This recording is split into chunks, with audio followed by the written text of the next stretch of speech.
നമസ്കാരം. മലയാളി വാർത്ത ഇൻസൈഡിലേക്ക് സ്വാഗതം. ഇറാനുമായി വീണ്ടും ചർച്ചകൾ നടത്താൻ അമേരിക്കൻ പ്രസിഡന്റ് ട്രംപ് താൽപര്യം പ്രകടിപ്പിച്ചതായി റിപ്പോർട്ട്.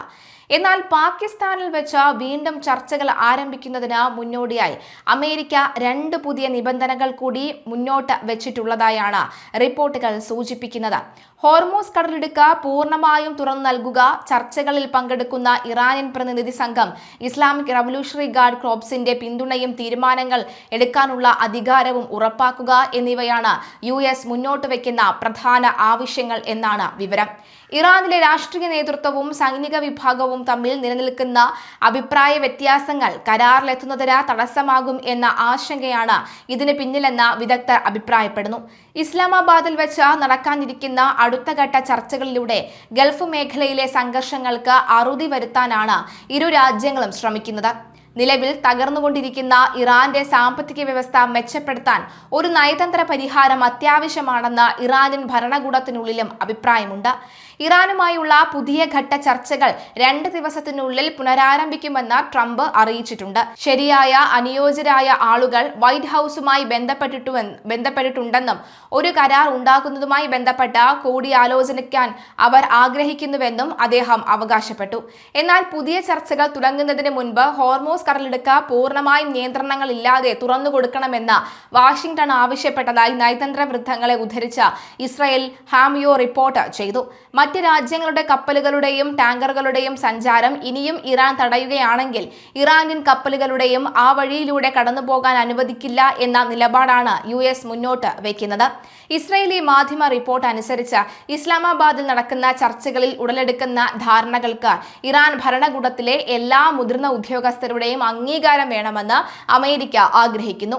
അതുകൊണ്ട് തന്നെ ചർച്ചകൾക്ക് വരുന്ന ഇറാനിയൻ പ്രതിനിധി സംഘത്തിന് ഏതൊരു കരാറും അന്തിമമാക്കാൻ ഇസ്ലാമിക് റവല്യൂഷണറി ഗാർഡ് കോർപ്സിന്റെ നിന്നുള്ള പൂർണ്ണമായ പിന്തുണയും തീരുമാനവും എടുക്കാനുള്ള അധികാരവും ഉണ്ടായിരിക്കണം എന്നതാണ് രണ്ടാമത്തെ നിബന്ധന. പ്രസിഡന്റ് മസൂദ് പെസഷ്കിയാൻ, വിദേശകാര്യമന്ത്രി അബ്ബാസ് അരഗജി എന്നിവരടങ്ങുന്ന രാഷ്ട്രീയ നേതൃത്വവും ഇസ്ലാമിക് റവല്യൂഷണറി ഗാർഡ് കോർപ്സും തമ്മിൽ ഭരണകൂടത്തിനുള്ളിൽ ഭിന്നത രൂക്ഷമാണ് എന്നാണ് പുറത്തുവരുന്ന റിപ്പോർട്ടുകൾ. ഇതാണ് US-നെ രണ്ടാമത്തെ നിബന്ധന മുന്നോട്ട് വയ്ക്കാൻ പ്രേരിപ്പിക്കുന്നത്. പാകിസ്ഥാനിൽ ഇപ്പോൾ കഴിഞ്ഞ ചർച്ചയിൽ US-ന് മറുപടി നൽകാൻ ഇറാന്റെ രാഷ്ട്രീയ പ്രതിനിധി സംഘത്തിലെ 2 മുതിർന്ന റവല്യൂഷണറി ഗാർഡ് ഉദ്യോഗസ്ഥരായ അഹമ്മദ് വാഹിദിയും അലി അബ്ദുല്ലാഹിയും അനുവദിച്ചില്ല എന്ന് മാധ്യമങ്ങൾ റിപ്പോർട്ട് ചെയ്യുന്നു. പിന്നാലെ ഇറാനെ പൂർണ്ണമായ സാമ്പത്തിക തകർച്ചയിൽ നിന്ന് രക്ഷിക്കാൻ നിലപാടെടുക്കണമെന്ന് ഇറാനിയൻ പ്രതിനിധി സംഘത്തെ നയിക്കുന്ന പാർലമെന്റ് സ്പീക്കർ മുഹമ്മദ് ബാഖർ ഗാലിബാഫിനോട് പെസഷ്കിയാൻ ആവശ്യപ്പെട്ടതായും റിപ്പോർട്ടുകളുണ്ട്. ഇക്കാരണങ്ങളാൽ തന്നെ കരാറിലെത്താൻ അധികാരമുള്ള ഒരു രാഷ്ട്രീയ സംഘം വന്നാൽ മാത്രമേ തങ്ങൾ ചർച്ചകളിലേക്ക് മടങ്ങുകയുള്ളൂ എന്ന നിലപാടിലാണ് US-ഉം ഇറാനും തമ്മിലുള്ള സംഘർഷം പരിഹരിക്കാൻ കഴിഞ്ഞ വാരാന്ത്യത്തിൽ പാകിസ്ഥാന്റെ തലസ്ഥാനത്ത് നടന്ന കൂടിക്കാഴ്ചയിൽ കാര്യമായ പുരോഗതി ഉണ്ടായിരുന്നില്ല.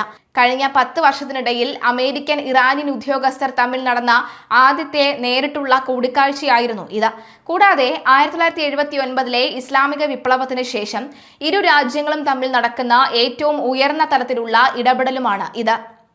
ഹോർമൂസ് ഉപരോധിച്ചുവെന്നും കടലിടുക്ക് കടക്കാനോ പുറത്തേക്ക് വരാനോ ഒരു കപ്പലുകളെയും അനുവദിക്കില്ല എന്ന US പ്രസിഡന്റ് ട്രംപിന്റെ പ്രഖ്യാപനത്തെ പരിഹസിച്ച ഇറാൻ, ഉപരോധത്തിന്റെ 1-ാം ദിനം ഇറാൻ ബന്ധമുള്ള 5 കപ്പലുകളാണ് സുഗമമായി ഹോർമൂസിലൂടെ യാത്ര ചെയ്തത്.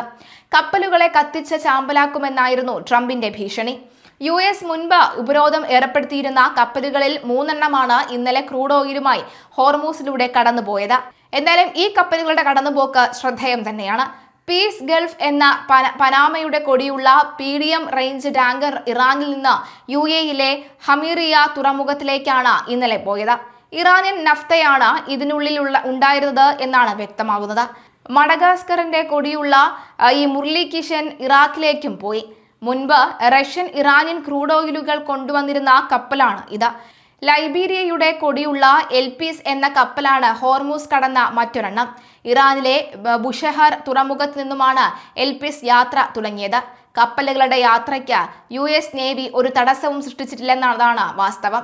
ഉപരോധത്തെ തങ്ങൾ വകവയ്ക്കുന്നില്ല എന്ന് വ്യക്തമാക്കിയ ചൈന അവരുടെ റിച്ച് സ്റ്റാറി എന്ന കപ്പൽ ഇന്നലെ ഹോർമൂസിലൂടെ കൊണ്ടുപോയിരുന്നു.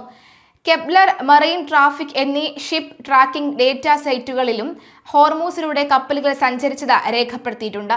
എന്നാൽ ഉപരോധം ആരംഭിച്ച ശേഷം ഇറാൻ ബന്ധമുള്ള ഒരു കപ്പലും ഹോർമൂസ് കടന്നിട്ടില്ലെന്നാണ് US സൈന്യത്തിന്റെ അവകാശവാദം. കപ്പലുകൾ സുഗമമായി ഹോർമൂസിലൂടെ പോയതിന് പിന്നാലെ ട്രംപിനെ കണക്കറ്റ് പരിഹസിച്ച ഇറാൻ രംഗത്തെത്തി.